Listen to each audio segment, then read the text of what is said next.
और अभी तक आपने जो इनिशियल जो लर्निंग ली है पोर्टफोलियो एजुकेशन साइड में, आपने कुछ उसमें से लर्निंग्स रियलाइज करी होंगी, और अगर रियलाइज नहीं करी तो मैं आपको रियलाइज करवा देता हूं। हो सकता है आप आने वाले समय में रियलाइज कर लेंगे। पहली लर्निंग, अभी तक आपने ये देखा होगा कि जब हम पोर्टफोलियो के अंदर, ओवरऑल पोर्टफोलियो के अंदर, जब हम इक्विटी का पोर्टफोलियो बनाते हैं, specially portfolio education services gold में, तो हमारे 4 तरह के पोर्टफोलियोज बनते हैं, जिसमें हम बोलते हैं stock churning, stock swing, stock SIP, stock wealth. और आपने ऑब्जर्व किया होगा स्टॉक्स के ये चारों तरह के पोर्टफोलियो में आपने स्टॉक्स जो ऑब्जर्व करे होंगे वो नॉर्मली टॉप कंपनीज होती हैं, यानी टॉप 20-25 कंपनीज में उनका नाम होगा। इन्फोसिस होगा, एचडीएफसी होगा, एचडीएफसी लाइफ होगा, बजाज ऑटो होगा, बजाज फाइनेंस होगा, मारुति होगा, यानी टॉप 20-25 कंपनीज हमारे चारों तरह के पोर्टफोलियो में होंगी। हमारा मेजर पोर्टफोलियो चाहे स्टॉक चर्निंग में हो, चाहे स्टॉक स्विंग में हो, चाहे स्टॉक सिप में हो, या स्टॉक वेल्थ में हो, वो नॉर्मली टॉप 20-25 कंपनीज होंगी, जैसे कि रिलायंस होगा, जैसे कि अदानी पोर्ट्स होगा, जैसे कि बजाज ऑटो होगा, जैसे कि बजाज फाइनेंस होगा, जैसे कि मारुति सुजुकी होगा, जैसे कि अल्ट्राटेक सीमेंट होगा। यानी कि आप ये ऑब्जर्व करेंगे निफ्टी कंपनीज में से भी चुनिंदा कुछ स्टॉक्स होंगे, यानी निफ्टी में अगर 50 हैं तो सारी 50 में हम एक्सपोजर नहीं लेते, हम उनमें से भी 20-25 चुन लेते हैं। यानी कि 20-25 जो होंगी उसमें कुछ कंपनीज हम रिजेक्ट भी कर देते हैं, चाहे निफ्टी कंपनी भी क्यों ना हो। आपने पता नहीं ऑब्जर्व किया नहीं किया, मगर अगर किया है बहुत बढ़िया, नहीं किया तो आप आने वाले समय में रियलाइज करेंगे कि हमारे चारों तरह के जो इक्विटी का पोर्टफोलियो है, चाहे स्टॉक चर्निंग है, चाहे स्टॉक सिप है, चाहे स्टॉक वेल्थ है, चाहे स्टॉक स्विंग है, चारों तरह के जो स्टॉक्स के पोर्टफोलियो हैं उसमें 70-80% जो पोर्टफोलियो होगा वो normally top 20-25 companies of Hindustan होंगी। यानी कि इसका मतलब ये, हम टॉप 20-25 कंपनीज में लगाते हैं, और आप हैरान होंगे हिंदुस्तान में जितना भी कॉरपोरेट वर्ल्ड है, कॉरपोरेट वर्ल्ड मतलब एमएसएमईज होंगी, micro, small, medium, emerging, large वगैरह वगैरह, जितनी भी कंपनीज हिंदुस्तान की एक साल में जितना प्रॉफिट्स कमाती हैं, जितना प्रॉफिट्स कमाती हैं, जिसको हम बोलते हैं कॉरपोरेट प्रॉफिट्स, उस कॉरपोरेट प्रॉफिट्स का 20-25 टॉप कंपनीज, उस पूरे हिंदुस्तान के कॉरपोरेट प्रॉफिट का 80% ये टॉप 20-25 कंपनीज कंट्रीब्यूट करती हैं। मैं रिपीट कर रहा हूं, हिंदुस्तान में जितनी भी कंपनीज हैं, micro, small, medium, emerging, large, एक साल में पूरे इंडिया में जितनी भी कंपनीज ने जितना प्रॉफिट कमाया होगा एक साल में, उसका 80% जो प्रॉफिट्स होगा वो टॉप 20-25 कंपनीज कंट्रीब्यूट करती हैं। 1991 में हिंदुस्तान में न्यू इकोनॉमिक पॉलिसी आई, इंडस्ट्रियलाइजेशन, लिबरलाइजेशन, प्राइवेटाइजेशन, ग्लोबलाइजेशन जिसको हम बोलते हैं। 1991 से लेकर 2001 तक 10 साल में हमने ऑब्जर्व किया कि top 20-25 companies approximately 30% of the Hindustan का कॉर्पोरेट प्रॉफिट कंट्रीब्यूट करती थी 2001 में। यानी टॉप 20-25 कंपनीज हिंदुस्तान के जो टोटल कॉर्पोरेट प्रॉफिट्स था उसका 30% कंट्रीब्यूट टॉप 20-25 कंपनीज करती थी। 2014 के आसपास यही 30% जो प्रॉफिट्स कंट्रीब्यूट करती थी टॉप 20-25 कंपनीज, ये 50% हो गया था। जस्ट 2020 से पहले 2019 मान सकते हैं, टॉप 20-25 कंपनीज हिंदुस्तान का टॉप 60% प्रॉफिट्स कंट्रीब्यूट करती थी। After Covid crisis top 20-25 companies Hindustan के जितने भी कॉर्पोरेट प्रॉफिट्स एक साल में होता है उसका 80% कंट्रीब्यूट करती हैं।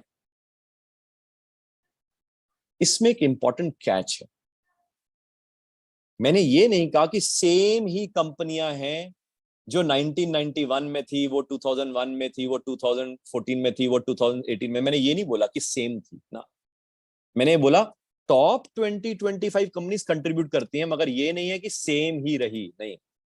कभी एक जमाने में अंबुजा सीमेंट्स होती थी, आज अंबुजा सीमेंट्स का नाम नहीं है।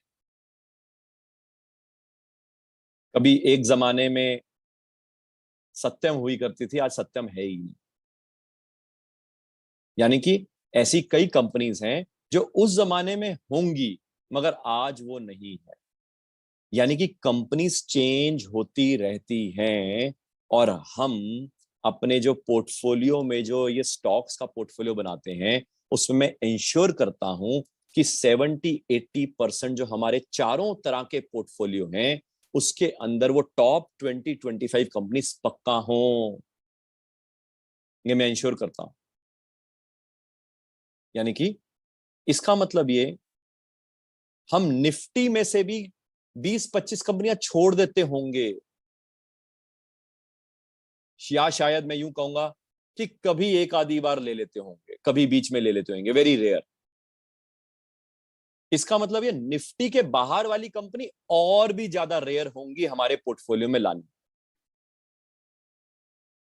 इसका मतलब ये है, जरा ध्यान से लॉजिकली समझो आप, इसका मतलब इनडायरेक्ट मैनर में ये है कि जो अपॉर्चुनिटीज हैं to invest in these companies वो कम हो जाएगा, क्योंकि हमारे रडार पे जो कंपनियां हैं वो चुनिंदा कंपनियां हैं, तो इसलिए अपॉर्चुनिटी टू इन्वेस्ट वो कम हो जाएगी, क्योंकि हम पूरे ब्रह्मांड में पैसा नहीं लगाते। हम इंडिया होटल्स में पैसा नहीं लगाते, हम इंडिया सीमेंट्स में पैसा नहीं लगाते। हो सकता है वो ट्रेंड में हो और इंडिया होटल इस टाइम में ट्रेंड में है, मगर हम पैसा नहीं लगाते, हम दूर बैठ के देखते हैं कि बहुत बढ़िया चल रहा है यार, मजेदार चल रहा है। यानी कि ऐसी कई कंपनीज हैं वो हम जानबूझ के छोड़ देते हैं, क्योंकि हम ये कहते हैं हमें ये वाला पार्टिसिपेशन नहीं करना है, अपने को डर लगता है। इसलिए ब्रॉड पॉइंट जो नंबर 1 कह रहा हूं वो ये है, सिंस हमारा रडार पे स्टॉक्स कम होते हैं तो इसलिए हमारे पास कभी कभी अपॉर्चुनिटीज कम होती। अपॉर्चुनिटीज कम का मतलब ये नहीं कि रिटर्न कम होता है, अपॉर्चुनिटीज कम का मतलब ये है कि हम हर रोज खरीद बेच नहीं रहे होते हैं। हम हर रोज किराने की दुकान पे नहीं खड़े होते कि भाई आज भी खरीदवाना है जी। हम हर रोज खरीदने बेचने नहीं पहुंचे होते। हमें जब उसमें अपॉर्चुनिटी मिलती है हम तब खरीदते हैं, तब बेचते हैं जब मौका मिलता है। और कभी कभी हम आउटसाइड दिस 20-25 कंपनीज में भी कभी कभी जाते हैं, और कभी कभी टॉप 50 से भी बाहर जाते हैं।